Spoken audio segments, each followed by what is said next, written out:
Hello, this is Jen Rubin of the Washington Post. I'm here to tell you about my new podcast, Jen Rubin's Green Room. We're going to have a series of fun guests. We're going to chew the fat and we're going to dish the dirt, and we're going to bring you the best and the smartest people I can find. Make sure you tell your friends. Join us on Apple Podcasts, Spotify, or wherever you get your podcasts.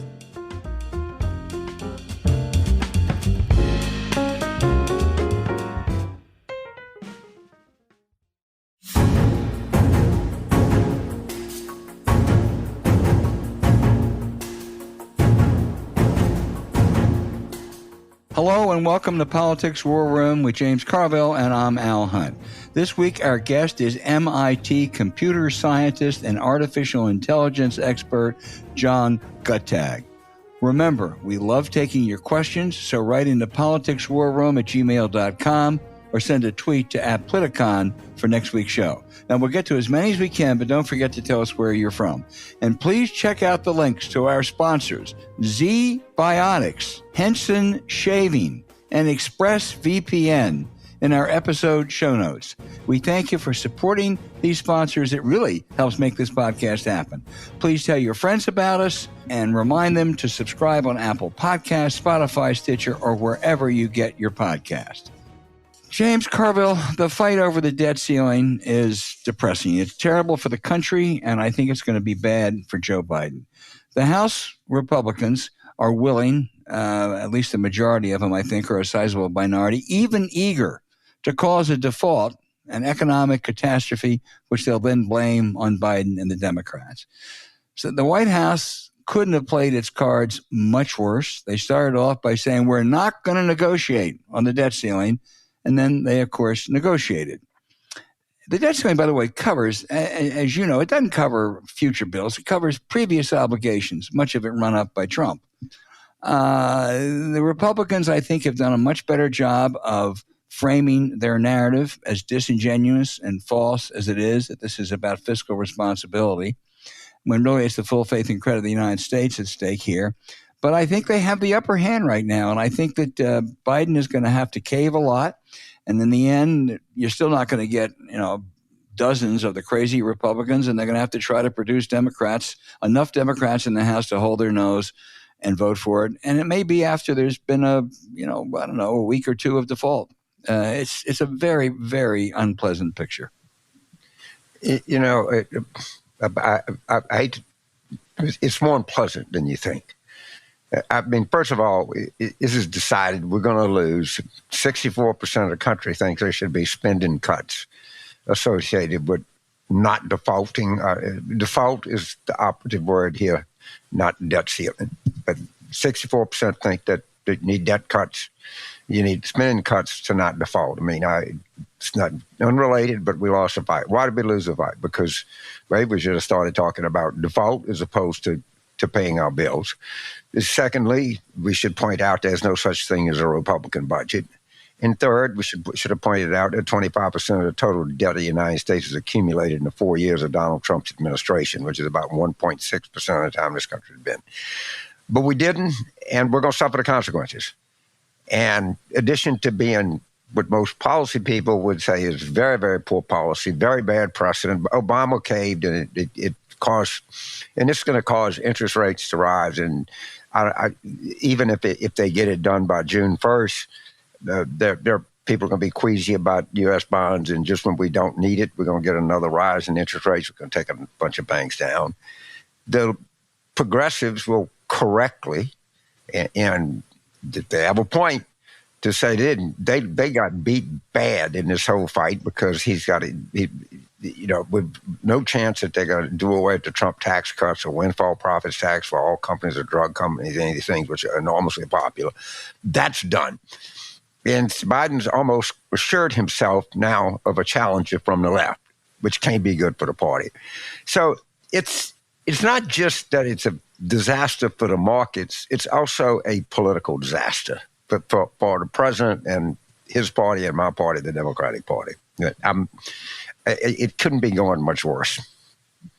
Boy, I wish I could disagree with anything you said. I can't disagree with anything. And the folks, why haven't the Republicans produced a budget? And why haven't financial leaders and deficit hawks like my friend Maya McGinnis demanded that McCarthy keep his word and put out a budget? They've been dishonest. They haven't. I'll tell you why they haven't, James. Because if they put out a budget, it would have to reveal more specifics about these spending cuts, which if people, once they find out what they are going to be, many of them will be unpopular, and then have to include their tax provisions in there, which basically would render most of the so-called deficit reduction obsolete. They're not going to produce any kind of balanced budget, and they're going to end up with a budget that would show that they're cutting a lot of programs for poor people, and they're continuing to throw a sop to the wealthy. But they've gotten away with it. They've gotten away with it, and it's it's a fault of some outsiders, and actually the press has let them off pretty easy. Well, it's always a combination. The press has, and so have the Democrats, and so have the so-called sane people or kind of financial chin scratches. No one knows, unless somebody listens to this show, has no idea there's no such thing as a Republican budget. And why they don't lead off, if this were the equivalent of them, every story on Fox and Newsmax and God knows what would be, where's your budget? And they'd be doing, looking for it. There's no such thing. We didn't engage. And I think the problem, unfortunately, and it's worse than you think, I think that President Biden has some 1980s, maybe even to some extent slightly 90s view of the Republican Party, that they could sit down and negotiate, and there'd be well-meaning people, and it just was a disastrous miscalculation. Again, no one knows that they don't have a budget. Everyone is confused, and the debt limit would default. It's just the scope, and not just the scope of this defeat, but how unnecessary it was. It just drives me nuts.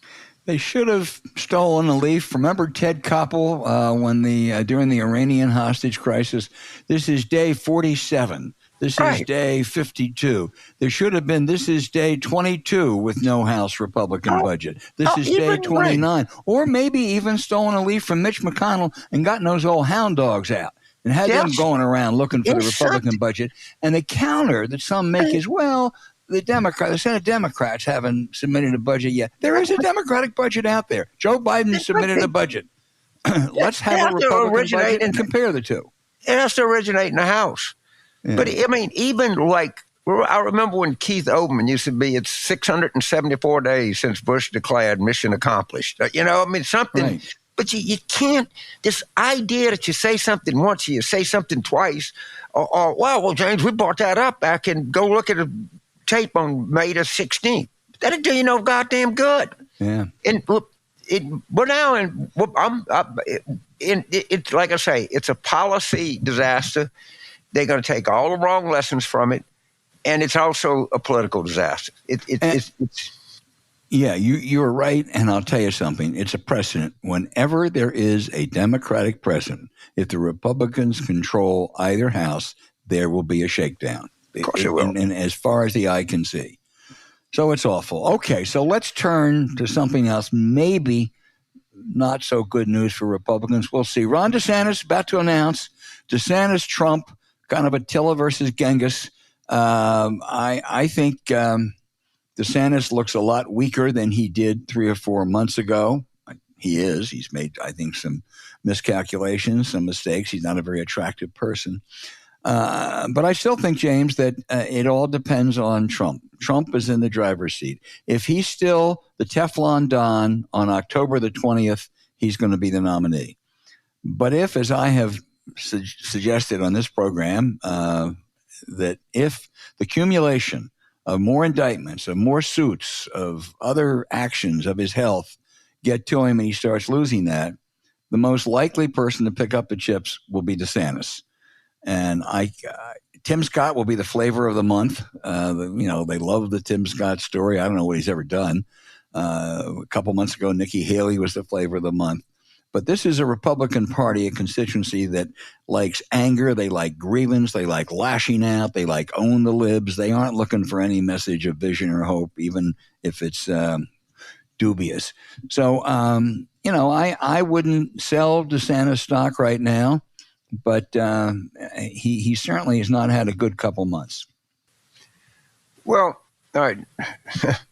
So one of the great Paula conversations, and I guess I don't object to it, is, well, who would the Democrats rather have, DeSantis or Trump? Well, actually, Democrats don't have much say so. Well, look, you wanted Ronald Reagan, and look what happened. Okay, fine. This is idiotic, but I'll engage in the DeSantis-Trump thing. So you're right. Trump, in everything you see, points to multiple indictments.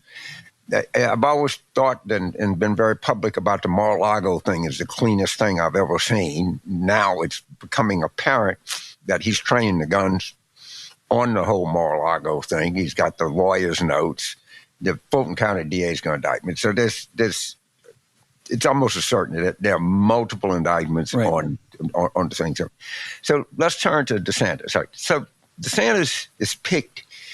Politics, you have enemies of necessity, all right? You want to run, you run against a person. He's got a job she's got a job you want, that's your enemy of necessity. Or you got a job someone else wants, that's an enemy of necessity. DeSantis picked out two enemies of choice, Disney and Susie Wiles. And he's losing bad on both parts. Susie Wiles is giving Mrs. DeSantis a headache because she's tap dancing on her head so much. Why do you think all these parties are coming about, stories are coming about them flying around on private jets or him Texas with Lev Parnas or whatever his name is?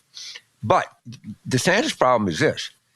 The Dobbs thing is a political killer in an election. In a general.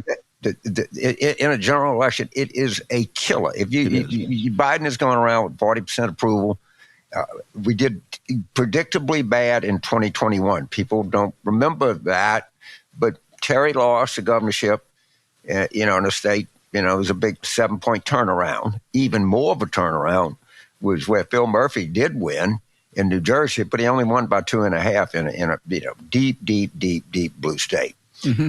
But then Dobbs came. Then we started winning elections. I'm sorry, we just did. The 2022 election was a much bigger deal. And you say, well, we're just kind of tied. Well, we had a president with a bad approval rating.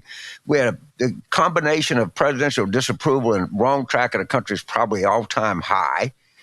And then we started winning every freaking thing. We won in Pennsylvania. We won in Jacksonville. We won in Virginia. We won in Colorado Springs. All right, we're running and Wisconsin, big. We're running the table. Why? Dobbs. So DeSantis has come out with a 6-week ban on all abortion. But a lot of people don't know they're pregnant after 6 weeks. And now his talking point is, elect me because Trump only has one term. Oh, God, didn't think about Trump one term. I'll have two, and we'll have a 7-2 majority on the Supreme Court, and they'll do anything.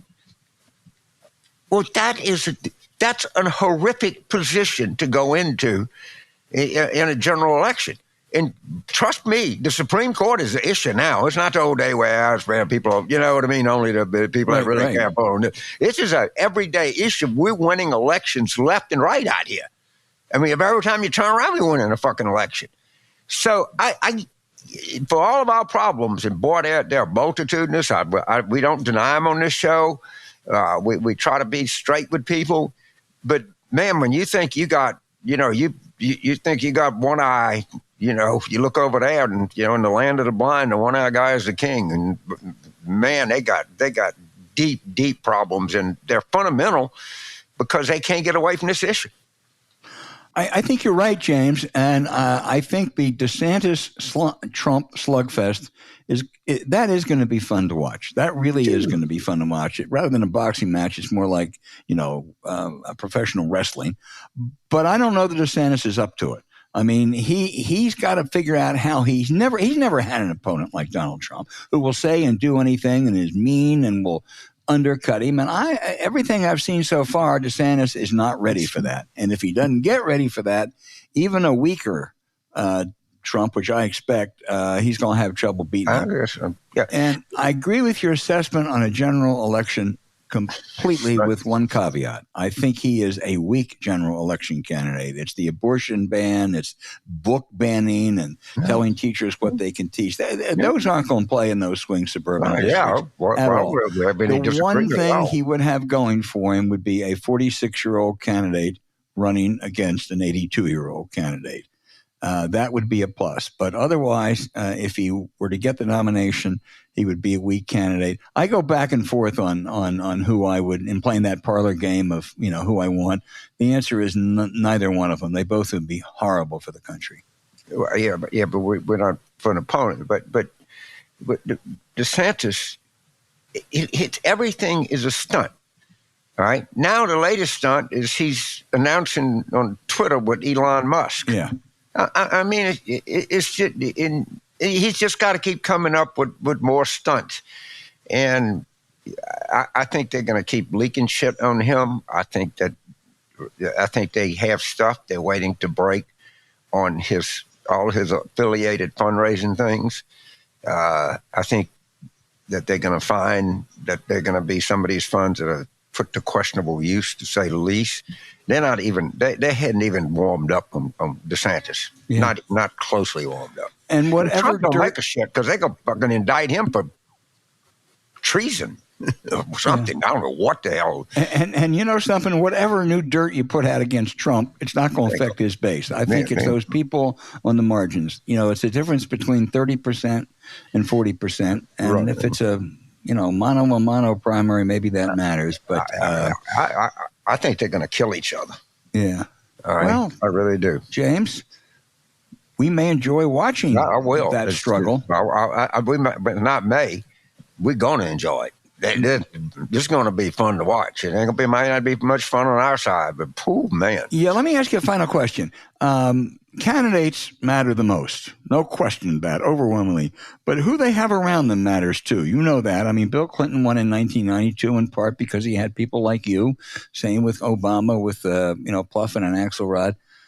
We know who's around Trump. I don't know that they're obviously not very smart, but they're mean, tougher than other candidates. Who's other than his wife, who is around DeSantis that knows how to navigate this track? Well, first of all, his wife doesn't know. Supposing Jeff Rowe, who was Cruz's guy, he was Youngkin's guy.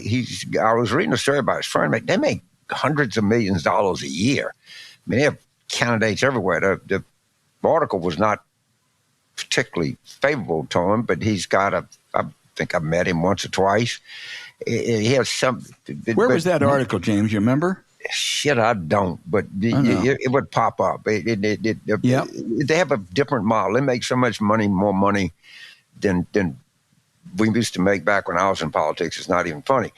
But at any rate, Mrs. DeSantis is playing. She was a newscaster. She was the color person on the Golf Channel.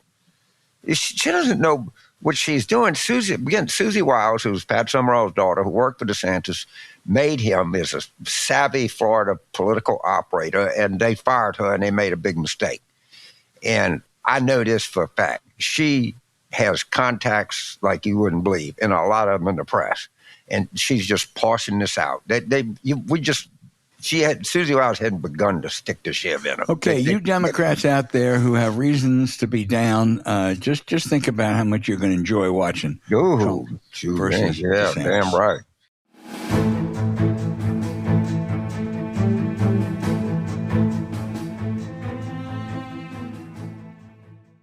Hey, we all have busy lives these days and can't afford to waste a day stuck on the couch because of a few drinks during a dinner meeting the night before. Zbiotics is the answer. It's amazing how they use PhD scientists to pioneer the world's first genetically engineered probiotic to accomplish a greater good, tackling rough mornings after drinking and getting you back to business. To fill you in, when you drink, alcohol gets converted into a toxic byproduct in the gut, and it's this byproduct, not dehydration, that's to blame for a tough day ahead. But Zbiotics produces an enzyme to break this byproduct down and is designed to work like your liver, but in your gut. That's where you need it most. Just remember to drink Zbiotics before drinking alcohol, drink responsibly, and get a good night's sleep to feel your best the next day, even after intense social or business demands, James. And don't we wish we knew about that 20 years ago? Man, I'm sitting here listening to this and saying, where have you been all my life? Jeez. I mean, my God, for God's sakes, try this. And, I think they're pretty scientific in the way they attack it. And this sounds like they're taking a very scientific approach, and they figured this out. And man, this is something I could have used. You're about, 16 years too late. I mean, 62 years too late or whatever. Yeah, I mean, I could have used this I could have used this starting in college, to be honest. I could have used it starting in high school. In any event. This advances humanity. You are, but today, when you go on your long runs after a long night, and that's with New Orleans humidity, every time we have a Zbiotics before a drink, it makes such a difference the next day. Even after drinks at the client dinner the night before, I know you'll be able to jump into action right after waking up. You'll feel ready to go with Zbiotics, whether it's writing all day, going for a run, or going in front of an audience. Give Zbiotics a try for yourself. Go to zbiotics.com/PWR to get 15% off your first order. When you use code PWR at checkout, Zbiotics is back with 100% money-back guarantee. So if you're unsatisfied for any reason, they'll refund your money. No questions asked. Remember to head to zbiotics.com/PWR and use the code PWR at checkout for 15% off. You also can go grab the link from our show notes. Hey, thanks, Zbiotics, for sponsoring this episode.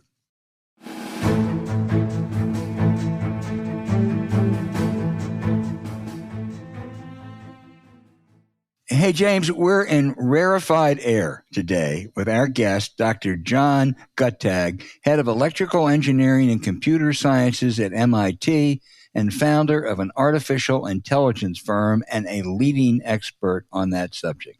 First of all, welcome, Dr. Guttag. The question that is on the minds out there, will artificial intelligence replace two old guys doing a podcast? Well, before I answer that question, I hate to start with a correction, but I must. I am no longer head of the department. Some while ago, I decided to go back to earning an honest living as a teacher and a researcher rather than an administrator. But I take that correction. If I'd used AI, I'd have gotten it right. Probably not. I mean, I've tried. That's a long discussion. But if you'd asked ChatGPT, there's no telling what it would have told you about me. So it's a really good question. Will it replace people doing podcasts? It will certainly change what happens with podcasts. It's kind of amazing where we are. I think we're at the beginning of a positive feedback loop. All of us in the field are suddenly working on using AI to build better AI, which is pretty new. And this has the potential of leading to a period of astounding progress. It won't last forever, but for quite a while, I think the rate of progress will be unlike anything we've ever seen. We really can't know what new things it will allow us to do, which is, to me, thrilling as someone in the field, but I think to a lot of people also pretty scary. Well, let's talk about that promise. I mean, do you see us being able to use AI to make financial investments, to write my columns, to elect James's candidates? All of the above. So it's been used to make financial investments for a long time. If you look at the performance of hedge funds, the best hedge funds performance over really the last 10 years almost has been those hedge funds that are using quantitative methods and a lot of AI. Mm-hmm. So already there with financial decisions. As far as helping James elect more Democratic candidates, clearly AI is going to change opposition research, if nothing else, pretty dramatically. You know, it gives us the ability to look at vast amounts of data and pull out things we'd like to trumpet about the opposition, and of course, things about James's side. It'll make a big difference that way. And of course, part of the issue there is also fakes, right? That it will be really hard to disentangle truth from things we find. And there are a lot of technical reasons why that's going to be a problem. Well, I was going to say, in the hands of evil people, Putin, for instance, isn't there a danger of great harm, manipulation, dishonesty? Enormous harm, absolutely enormous harm. The bots will generate things. It's going to be very scary, and it's right now. It reminds me of the old spy versus spy from Mad Magazine, right? That each side is trying to compete with other, and right now it's a lot easier to do harm than to detect harm, and that's a big problem. It's always been an issue with any kind of security-related thing, right? That the defenders have to defend against every attack, and the attackers only have to find one that works. And so I think it's definitely a big issue. And part of it is also not only bad guys, but good people are going to do harm by accident because they're going to believe what the AI tells them and maybe act upon it. Yeah. I don't know. Have you guys, either of you or both of you, used ChatGPT yet? I've done just a little bit. I'm going to, I actually used it. When we'll get to it later, I used it to find out what questions I was supposed to ask you. And so I'll run through some, and then I'll give you what their answers were, which probably were totally off base. But tell me this before we move to James: is it feasible for self-regulation to detect bad stuff, or government regulation to establish realistic guidelines? So those are two separate questions. I think the government question is a little bit easier. I'm very concerned about the current fear-mongering and the rush to legislation. We have a government that does not know how to regulate things where the harm is very clear, right? It can't regulate guns, even though we all know what guns do. How can we expect the same folks to figure out how to regulate AI when we don't really know what the AI is going to do? So I think it's a big issue. There's some things that are simple, but the idea that they can just turn it off is not possible, right? That no one is going to say the U.S. should stop making progress in AI because it's too risky. Let's hand it over to the Chinese or the Russians. Right. So we can't do that. We can't stop the train, but it's hard to know how to regulate it, and we don't know where it's heading. James. So we'll do a little name dropping here. Saturday, I went to Moscow's in Yarns. I ran into Walter Isaacson, and I told him that I was interviewing you, and he got very excited. But he said that I was about ChatGPT, and he said that's kind of yesterday's news. This thing has moved way beyond ChatGPT. So even worse kind of got one stuck put in the past, which I thought was interesting. And Al touched on something that everybody brings up, and that's the idea of regulation. And I texted a friend of mine who's very involved in this, and I said, is it possible to effectively regulate? Now, I'll give you his answer and see what you say. I think it is, but the focus on regulating tech itself is foolhardy. The effort should be more on precision regulation of uses of cases of the tech. It's like regulating the hammer. It makes no sense, but you can create trade rules and regulations for carpentry. AI is a tool.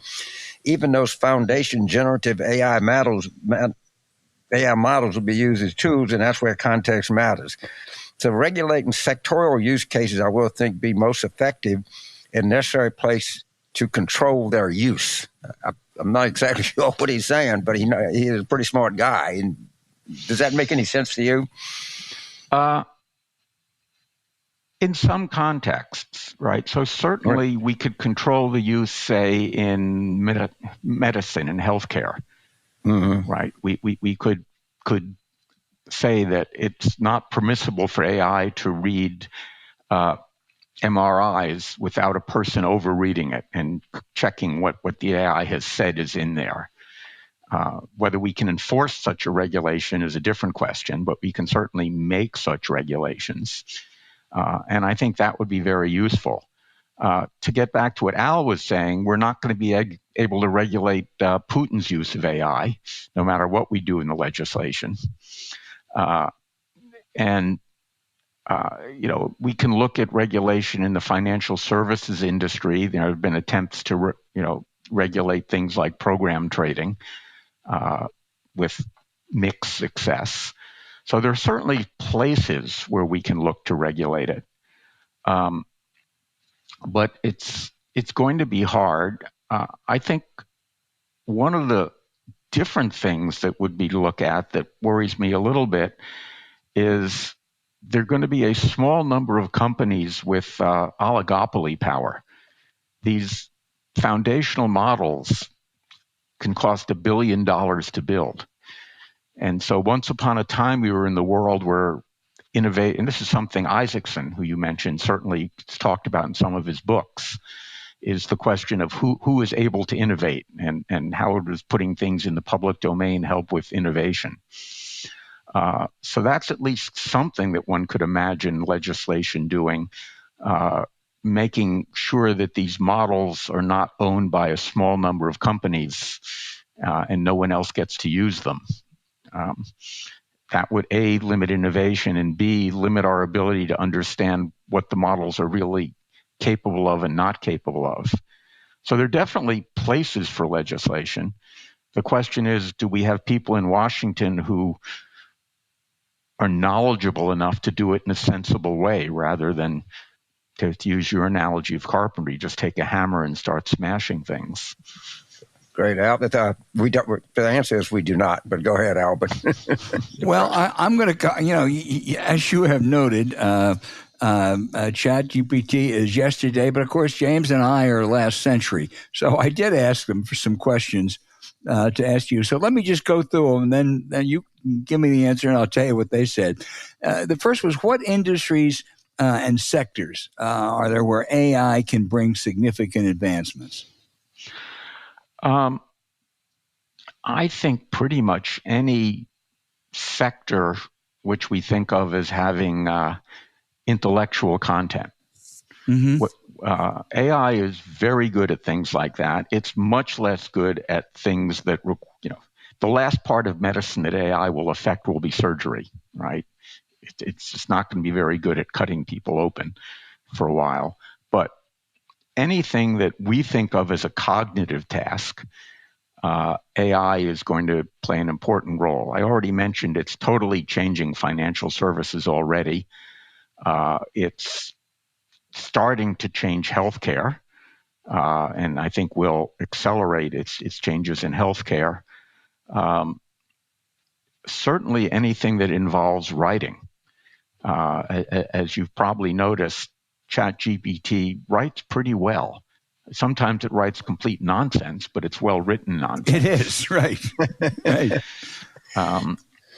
And so although I will say I asked them to do my bio, and they got about 40% wrong. But anyway, go ahead. I went through the same exercise, and it got a lot wrong. And the thing that disturbed me was not that it got it wrong, but I couldn't even imagine how it hallucinated some of the things it hallucinated. Yeah. It used to be when computers got things wrong, I could at least form a theory of why they got them wrong and where they pulled the information from. Here, it's such a black box that it was a total mystery to me that how it could have ever imagined what it said. Well, although they did have me winning some awards that I didn't win, I kind of wanted to accept that. But in any event, you mentioned the last area will be surgery, but doctors operate with computers now. Oh, there are two. there are things that robots are very good at. So they can do, say, laser eye surgery super well, better than people. And they provide good assistance for other things, a sort of image-guided surgery. I think in general, as we think about the impact of AI on industry, we should think about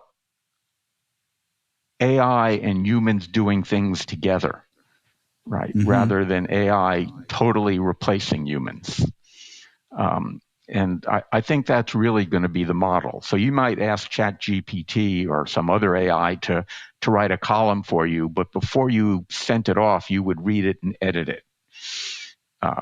I did ask them, which is sort of like you just suggested. What exciting developments or advances in AI do you anticipate in the next decade? Oh, and did it give you a good answer? Well, here's what it said. It said breakthroughs in natural language processing, text understanding, medical diagnostic, drug discovery, and transparency. So that's kind of a non-answer, right? It is, right. It's been interesting in that certainly there appear to be breakthroughs in natural language. And it's very interesting. It's that none of it is based upon what we as humans think of as understanding natural language, right? So there's no underlying semantic model or syntactic model or anything that a linguist would be interested in these quote large language models. All they're doing is absorbing a lot of data, and then these generative models are just predicting the next word. And that's kind of the shocking thing, how good the output is when they're only predicting one word at a time based upon data they previously looked at. So certainly they generate lovely natural language. They do a good job at translation, and none of it involves any of the natural language theory that humans have spent all these decades developing. And I think that's the kind of amazing thing about modern AI. When I started in AI, people were thinking they had to figure out the way humans solve problems and then get the computer to mimic humans. The current trend is totally ignore the way humans would do something and just get the computer to do it by more or less brute force. And it's worked. I mean, all the people who for years said we have to understand the brain to do AI were clearly just wrong. Wow. James? So something I really don't know anything about medicine is something I really don't know anything about AI, but I've read this and it made sense to me. There's a certain number of people that have cancer that go into spontaneous remission. And it's not, it's not common, but it's not unheard of. Could AI take all of these medical records, not just in the United States, but all around and give an answer? Is there something that they have in common? Is there a genetic marker? Is there some kind of DNA or something that people that get this have? Is that a possible use for AI? Oh, absolutely. There's a field of artificial intelligence called subgroup discovery, where you take a large population and you find subgroups that have something in common. Right. So take something simpler than your cancer example is people have started looking at using that for clinical trials. That they have a clinical trial and some number of people respond to, say, the drug positively, some people respond negatively, some people don't respond at all. Right. And now the question is, you take all the data you have about those people and see, can you identify what, say, the positive responders have in common? I got you. And then say, let's approve it for them and not for these other people. Right. And that'd be great comfort, because when you read the potential side effects, you go, oh, shit, and it's like, they got to put it on there. It might be 0.5%, but well, and the other thing we see in a lot of these trials, it's something I've looked at from my own research, is that the trials fail because it helps some of the people and it hurts other people, and on average, therefore, it's doing nothing. But if you could just give it to the people it would help, it would be a really good thing. Well, I would give you advance invitation. So I ran into Walter. He pointed out that he has a book coming out on Elon Musk, and at the same time, his classmate and fellow New Orleanian, Michael Lewis, has a book coming out on Sam Bankman-Fried. And they're doing a book party at Moscow. So you're invited as my personal guest to come to the Walter Michael Lewis, Elon Musk, Sam Bankman-Fried book party. Count me in. Okay. Well, I just really turn it back to Al, but personally, just I somewhat enjoyed meeting you. And, you definitely think this is a good thing. I mean, this is something that could be misused, but on the whole, you think this is human progress in a good way. I do. I think correct. On the whole, I agree with you. I think on the whole, we're going to look back and say, yeah, it did some bad things, but net, the human race is better because we have it. And this has been true. The internet does some good things. It does some bad things. On the whole, I think we're all glad we have an internet. Yeah. That's a good analogy. I admit the bar was low, but 99% of Carville and Hunt's knowledge of AI has been acquired in the last 20 minutes, Dr. Guttag. But let me just ask you this, which is, if AI does not replace us on this podcast, and as it advances, we really hope we can get you back on sometime from now to see where it's gone and where it's going. I would be delighted. I've really enjoyed this, and I think it's very important that the public not be exposed to what's going on with AI, because it's going to be very important. And there's so much garbage that gets promulgated out there that it's important that people like you try and inform the public about what's going on. And not to mention inform ourselves. And you have done that today. No, I want to tell you, I got to tell you one story, our listeners. When I was at LSU, I got an F in books and libraries. And my dad looked at me, he said, son, this ain't exactly goddamn quantum physics at MIT. In the 90s, there was an economist, Larry Katz, who's a labor economist, and he asked me if I would come talk to his class at MIT. And I said, only under the condition that I can stick my head in the quantum physics classroom. So I actually listened to 30 seconds of MIT quantum physics. Have you ever met up there our dear friend Roger Altman, who's on the board at MIT? I have not.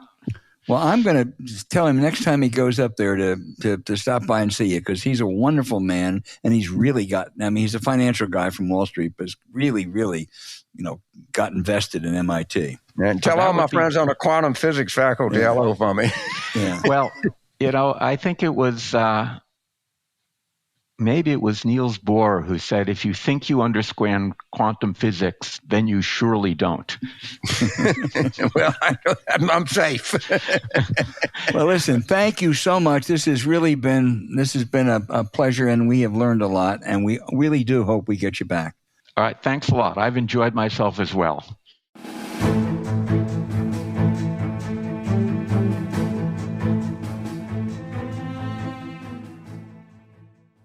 When you're trying to look and feel on top of your game, you need the best razor. Meet Henson Shaving. Henson Shaving is a family-owned aerospace parts manufacturer that has made parts for the International Space Station and Mars rover, and now they're bringing precision engineering to your shaving experience. How great a shave does Henson give you, James? Well, it'll give you a great shave, and when you think of the technology and everything behind this, and you think of the cost, it's just an awesome product. I don't know if anybody's looked when you go to drugstore and get these razor blades. Man, these things have gotten expensive now. I mean, it's staggeringly high, and this is well priced, and this is bringing space age technology right to your bathroom. It can't be any better than that. Yeah, I agree. You have to think of razor blades like diving boards. The longer the board, the more wobble. The more wobble, the more nicks, cuts, and scrapes. A bad shave isn't a blade problem, it's an extension problem, and you need ultimate precision. By using aerospace-grade CNC machines, Henson makes metal razors that extend just 0.0013 inches. Now, that's less than the thickness of a human hair. That means a secure and stable blade with a vibration-free shave. We've been around a long time and never had it better. And that's not all. Henson Shaving's razor has built-in channels to evacuate hair and cream to make clogs impossible. Seriously, Henson Shaving wants the best razor, not the best razor business. That means no plastic, no subscriptions, no proprietary blades, and no planned obsolescence. Plus, they're affordable. The Henson razor works with standard dual-edge blades to give you that old-school shave with the benefits of new-school tech. And it's only about $3 to $5 per year to replace the blades. Henson handles it all. My first shave, you feel 20 years younger, and the design and durability is unmatched. So it's time to say no to subscriptions and yes to a razor that'll last you a lifetime. Visit hensonshaving.com/warroom to pick the razor for you and use code WARROOM, and you'll get 2 years worth of blades free with your razor. Just make sure to add them to your cart. That's 100 free blades when you head to hensonshaving.com/warroom and use code WARROOM. You also can find the link in our show notes.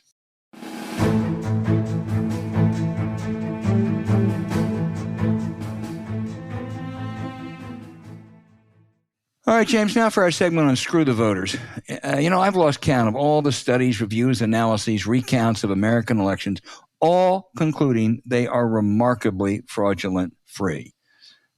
Trump even named a stacked commission which had to disband when they really couldn't find anything. But a combination of Trump's lies about the last election and Republican fears that if enough people vote, they could change elections, not in the way they want, so they're moving to suppress that possibility. Florida and Texas are leading the way, naming election police whose real intent is to intimidate. With the invaluable assistance of the nonpartisan Brennan Center, we looked into this. Now, Florida, whose Governor Ron DeSantis recently bragged the state's elections were the gold standard as he prepares to run for president, set up an election police corps to root out election fraud if they can find any. The main targets are former felons. Now, in 2018, Floridians by an overwhelming 63% voted to allow nonviolent released felons to vote. Republicans immediately set up roadblocks to stop this. The public be damned. Now, having created chaos, they're going after honestly confused voters. Similar picture in Texas, where the Republican Party is dispatching marshals to try to fund fraud if they can find it. They point to Crystal Mason, who was convicted and sentenced to 5 years in prison for voting while on probation, even though she didn't know she was ineligible, as a court has ruled. This is the same state where Governor Greg Abbott wants to pardon a man just convicted of murdering a Black Lives Matter protester, but we're going to take, a poor woman who didn't know she was ineligible and send her to the slammer for 5 years. James, in this Screw the Voter contest, any idea who's worse, Texas or Florida? You should not bother yourself. I mean, who was worse, Stalin or Hitler? All right, you could, that's for college kids who are drunk and high to discuss. It's disgusting that we're having this conversation with two significant states in the United States, and that now Texas is taking over the voting in Harris County, which is Houston, by the way, because they don't like the results. And we got this Moore versus Harp at the Supreme Court, which is likely to give the legislature anything. That's going to be dropped, but you're right about that. But they'll come back. They're coming back. This democracy is in so much trouble on so many fronts that it's unbelievable. And the only hope we have is we have to have a really good year in 2024. I mean, a really good year. Mm-hmm.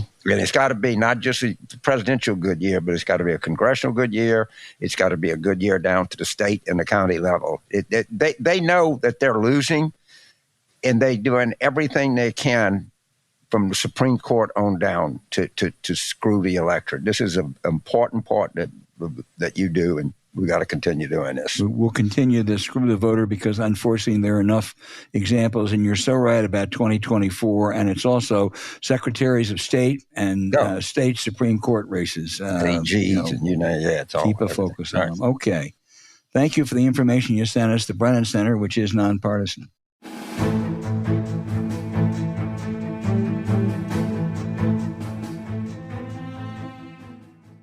All right, James, now for the outrage. The Russians have banned 500 Americans from that country. There goes the Siberian summer vacation.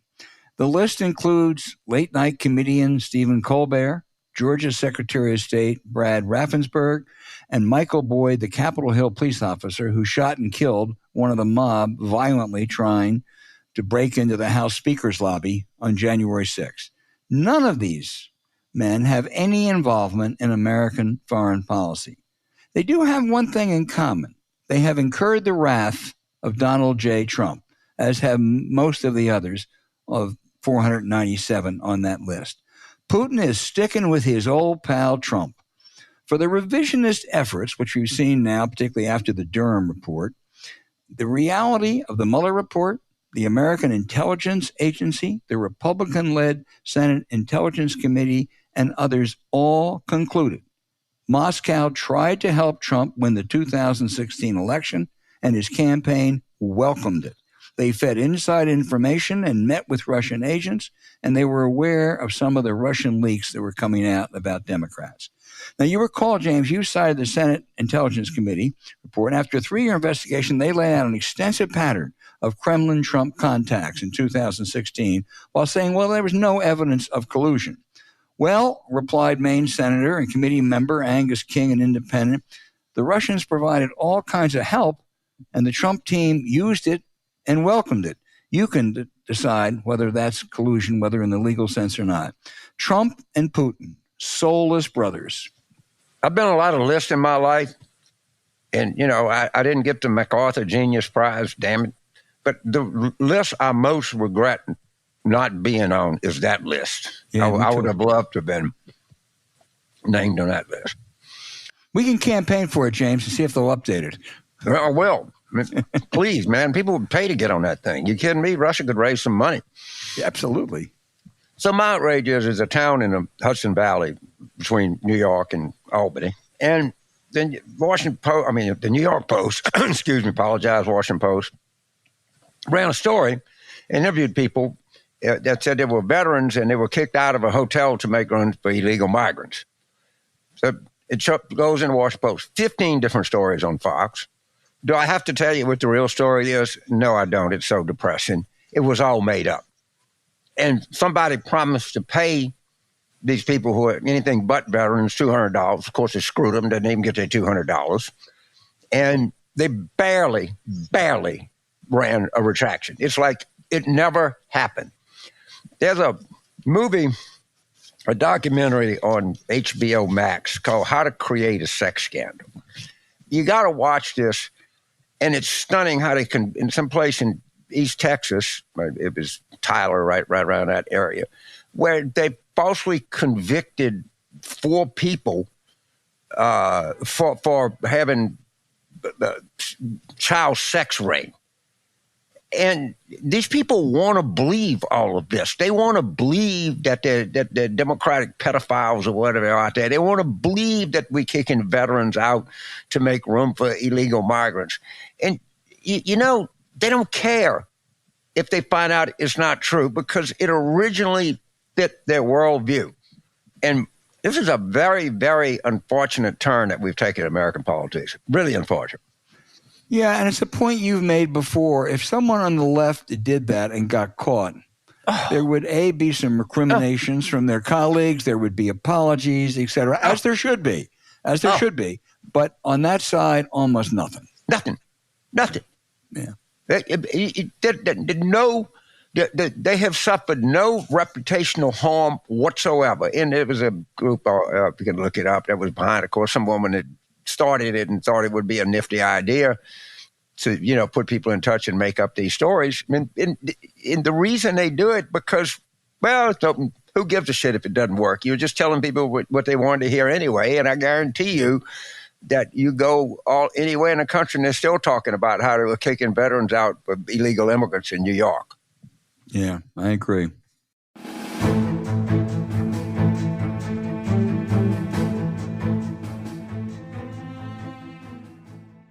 We're living in an era of tyranny, and the internet is at the frontier of control. So when powerful interests want to push their agenda, who's to say big government and big tech won't silence any voice that doesn't fit their narrative? After all, we never know who's going to be in power. And right now, Americans are being forced to give up the very thing that makes America great, our freedom of speech and even our identities. But we're not going to let our voice be censored or data be harvested. That's why we use ExpressVPN, and you should too.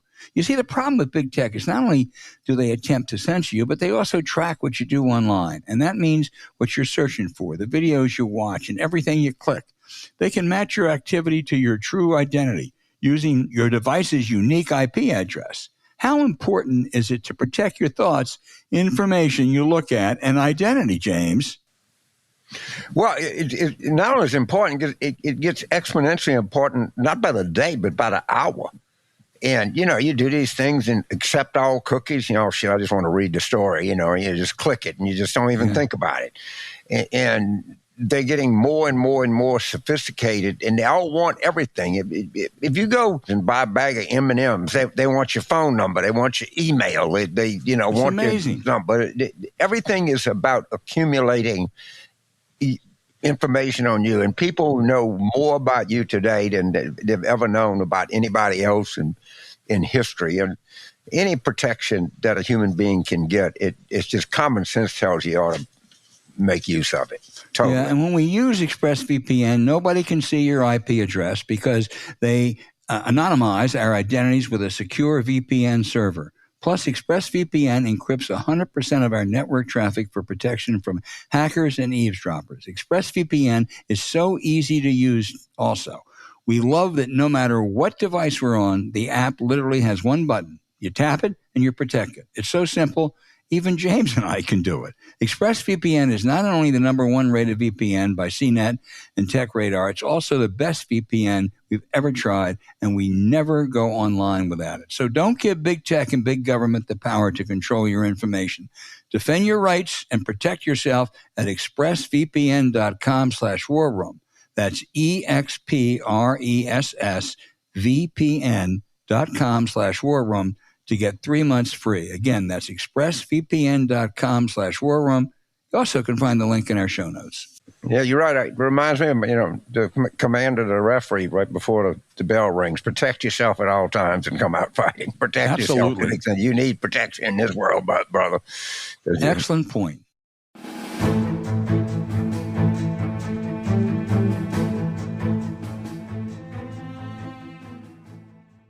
Okay, James, our listener questions coming in. Again, they're so good. Michelle in Florence, Massachusetts. Michelle's a Democrat. She wishes Biden was younger, but for God's sakes, who cares when people, especially women, know they have to vote for someone who will defend and protect women's rights, plus push for major gun reform? That's what's going to bring people out to vote. Any thoughts on that? Well, I mean, first of all, she's absolutely correct. And, they're bringing people out there voting Democratic now. There are two things that really worry me about the president's stand. I mean, of course, you point out his age, which is a very legitimate observation to make. Beyond that, what really troubles me is he has very undistinguished numbers among blacks and young people. And there's no way we can win an election without having a robust black turnout and a robust under 30 turnout. His black approval is like 59%, which is awful for a Democrat. And I'm not sure why. It was a good Paul Krugman piece about how black unemployment, black wages, they're really caught up with white wages here. And I was kind of surprised myself in a very pleasant upside. But for whatever reason, and when this so-called deal comes through, people are going to be saying this really hurts traditional Democrats. And, Biden, because he had to do it to keep them wrecking the economy, turned his back on Democratic constituencies. And I expect these numbers, if anything, are only going to get worse. I keep getting these bad polls, and my point is there's no such thing. They're going to continue to be bad, and they're going to get worse. And that's a fact. And, my heart's out to you and up in Massachusetts, but you make a good point, but we got to have an energetic Democratic Party going into 2024, I promise you. Yeah, and it's hard to envision that right now. The only thing it may energize will be the opposition. I hope that's sufficient. Crystal in Eugene, Oregon says if the Trump base, this is a funny question, truly believes Trump won in 2020, then doesn't that preclude him from running again? Or maybe they believe that since it was stolen, he gets another chance. Crystal, you're making one mistake. You are assuming that they think it's all on the level. That Trump doesn't care if it's on the level or not. He wouldn't care about anything. And his base, whatever he says, they're going to be for. I think most of them realize deep down in he lost that election. But they say he's lying about it. That's okay. He's our guy. It's our lie, if you will. And so I admit, a bit taken back that his repetition of that lie appears not to have hurt him one iota among that base. It's worse than that. Not only does it not, they want to be lied to. Yeah. Okay, you got to understand that. They'll pay to be lied to. If you look at all of these texts and emails we got from Fox, they don't care. That's wrong to say they don't care. They're not neutral. They're affirmative on being lied to. And boy, when you have people in this country that are willing to pay to be lied to, guess what? You got a lot of people going to lie to them. And by the way, I'm a big track and field fan. I don't know why I ran track. I'm the only guy that watches the track meets on TV. But and Eugene is the world capital of track and field. So it's a great place. Phil Knight, it sure is. Yeah, man, it's something. It's also the home of what? Is the University of Oregon in Eugene? I believe it is. No, it is. The Ducks. Yeah. The Ducks. Good school. Great state. Right. Greg in DeKalb County, Georgia, recognizing that 2024 is a very unfavorable Senate map for Democrats, except maybe Colin Alrod against Ted Cruz. Do you see anyone mounting a strong campaign against Rick Scott? Is Val Demings the Democrats' best chance, or who else? I'm told that there's a school board member in Broward named Jennifer Jenkins, who's a really tough hombre. And I think that this just writing off Florida is not – I think Nikki Fried has shown that she can do the job. I think this Jacksonville thing was a very, very encouraging sign. Rick Scott is the architect of the cut Social Security and Medicare and force people – probably increase taxes on 35-40% of the people in Florida. I mean, he is a total servant of the uber wealthy. Of course, he got rich by, according to multiple sources, from Medicare misdeeds.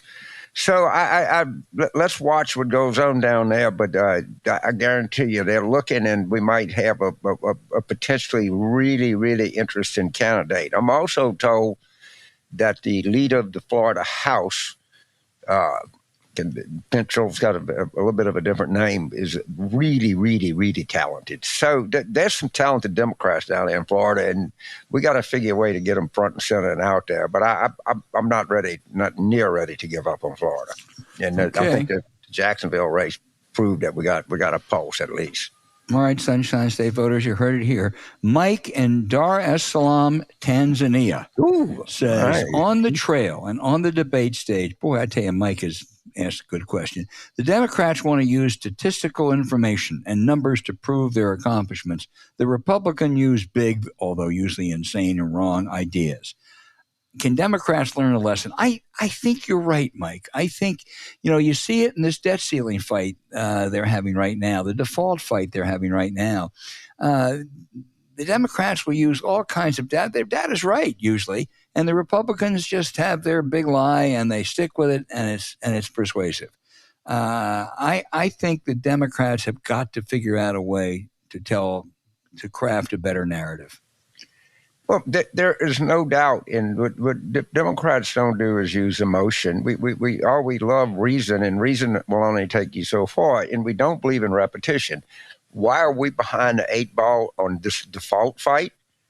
Well, we didn't prepare for it. We didn't have, real message discipline. They didn't have talking points. Democrats, and all they do is they get the White House press person, and is how good they answer Peter Doocy's question. That's not communications.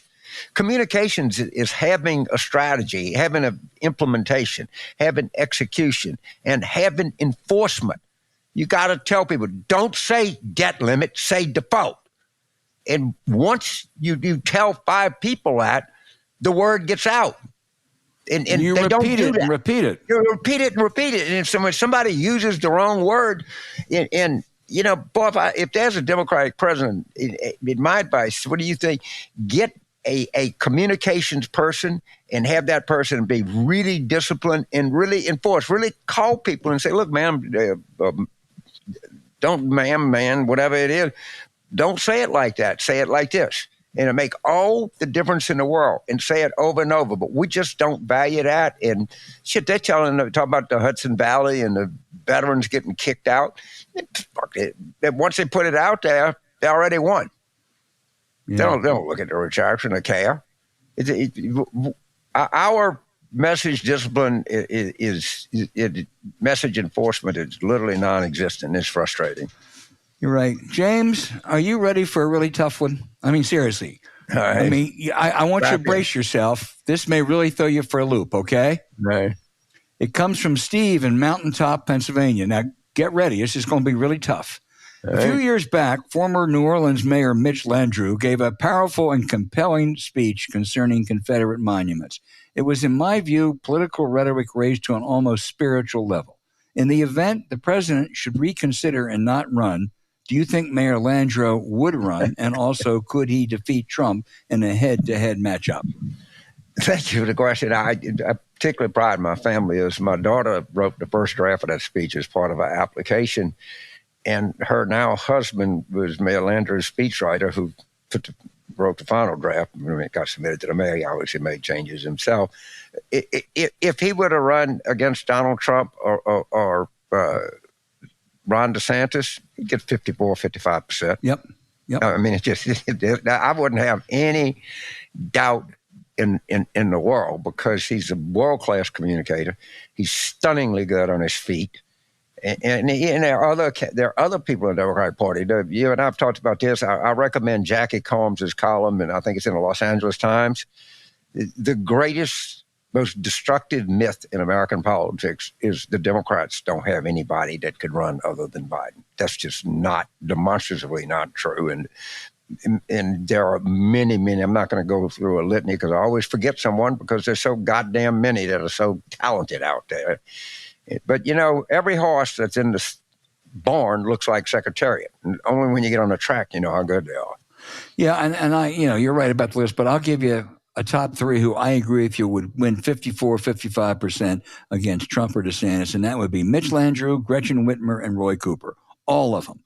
All of them are tried. All of them are true. All of them would be persuasive, but, doesn't look like it's going to happen. Well, our next question is from James, a different James in Minneapolis, Minnesota. All right. He said, this is following up on that. Perhaps it's naive to hope for, but what is the latest time frame that a change of mind by the president would still enable enough time for an effective race for the nomination by other credible, qualified, and interested Democratic candidates? He mentions a few that we just went over. James, I would say realistically, we're talking, no later than Labor Day. You have to have a little bit of time. You have to have filing deadlines. I think that's achievable if you do that. And frankly, if Biden gets out, I don't know what's going to happen to the Democratic calendar. I wouldn't be surprised if there's a lot of pressure to move New Hampshire back to its, original first status. They're going to have a first primary no matter what. And so I think if you go much beyond Labor Day, you run into filing deadline problems. And but that's still James? The party decides. Suppose we had a presidential candidate and he was incapacitated in April March of election yet. Well, it'd be a process. You'd backload stuff. You'd figure something out. Yeah, but he's talking about when Biden would get out. I know Lyndon Johnson was running in March of 1968 until a New Hampshire primary. Well, they had a vigorous nominating thing between Humphrey and Bobby Kennedy in 1968. I was getting out of when Bobby Kennedy was killed, assassinated at night of the California primary. There's deadlines, but the party makes the rules. They can figure anything out. God forbid that we should have, people just send delegates there and get somebody, but anything can happen. The country's going to go on, the party's going to go on. Ideally, you would have a start at Labor Day and everybody would be out and running all the primaries, but you may not have that. Our final question is from Michael. I love this town, Springboro, Ohio. No, I don't know where that is. Let's look that up later, where Springboro, Ohio is. He has a good question. What do Democrats need to do to win Texas in the next presidential election? Michael lives in Ohio, a once purple state which went for Trump by a wider margin than Texas in 2020. Any hope for the Democrats in the Lone Star State, James? Well, yes.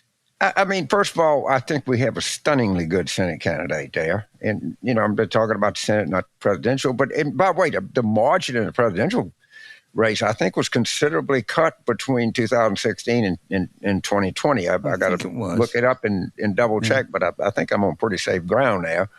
And, it's evidenced by the Republicans doing everything they can to try to keep Democrats from voting because they know what's coming. Look, we gotta compete in the Senate in Texas for sure. We got to compete in the Senate in Florida for sure. We don't have any other choice. And the only other choice we got is Indiana, which is really hard. But the Republicans are actually a little more sane than most of them is retiring. But that's what we down to. And we down to trying to save West Virginia for Senator Manchin. I mean, now, Jim Justice, who fired Joe Manchin's wife, and that doesn't go over big in a place like West Virginia, I promise you. But they got a real right-winger. Justice used to be a Democrat. He's kind of a Republican of convenience. And that the guy's name escapes me right now. But if we can shut up about Manchin and the Democratic Party, because he's the only Democrat that would have any kind of chance in West Virginia. And if he got that really loopy right winger, that's what you're down to hoping for. All right. And I don't know how good of a hope it is, but when you're 4th and 72 on your own two, you gotta chunk it, dude. Anybody who doesn't give Joe Manchin a pass this year on anything is out of their mind. I'm sorry. I don't like some of the things he says or does, but he deserves a pass. He's going to have a tough race, and he's a heck of a lot better than any Republican. James, I want to go back to Texas. I think you're right, but that Texas Republican Party is a disgrace. I don't mean that, and that's not just hyperbole. The governor is a guy, as I mentioned earlier, who wants the jury convicts someone of murder, and the governor says, well, he's a white guy who killed people and Black Lives Matter, so I'm going to pardon him. I mean, it's remarkable. I mean, the jury came in one day, and within a matter of just a short time, Abbott says he's going to pardon him. The lieutenant governor is supposed to be the craziest of them all, a real right-winger. But my favorite is the attorney general. The attorney general who has been indicted on a state charge, and the feds are investigating because his own aides went to the feds and said and accused him of committing a crime while attorney general. He now wants the state taxpayers to pay for it. The legislature is resisting. So what does he do the other day? He says the Republican Speaker of the House is a drunk, and he ought to be thrown out of office. What did you see today? Yeah, exactly. He isn't drunk. Yeah, right. Well, I want them. They're all if they're not drunks, I want to give them something to drink. They're so goddamn crazy. But that's the Texas Republican Party. That's what they are. And I'll tell you this much: I'll take a drunk over Paxton. I would take a drunk easy. But I got to tell you, that guy was drunk. The tape is fun to watch, no doubt. I don't know if it's disqualifying, but that dude, and he was from Golden Triangle, which is right. There's a lot of Louisiana Cajuns live in that part of Texas. But he was drunk. Well, somebody, you Texans out there, would you please send the speaker some Zbiotics, because I think he could really benefit from Zbiotics. He needs some Zbiotics. Okay, keep those questions coming in. They are so great, and you are telling us where you're from, and we really appreciate it. We had, from Springboro, Ohio to Tanzania.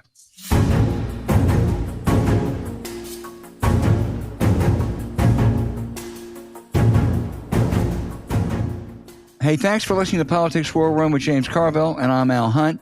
Don't forget to send your questions for us by email to politicswarroom@gmail.com or tweet them for next week's show at Politicon.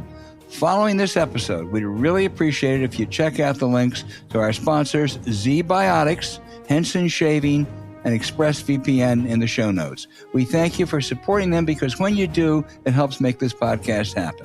Now, to keep up with us, subscribe to Politics War Room on Apple Podcasts, Spotify, Stitcher, or wherever you listen. Please rate the show with a 5-star review. We'll be back next week with another show as we continue our War Room planning.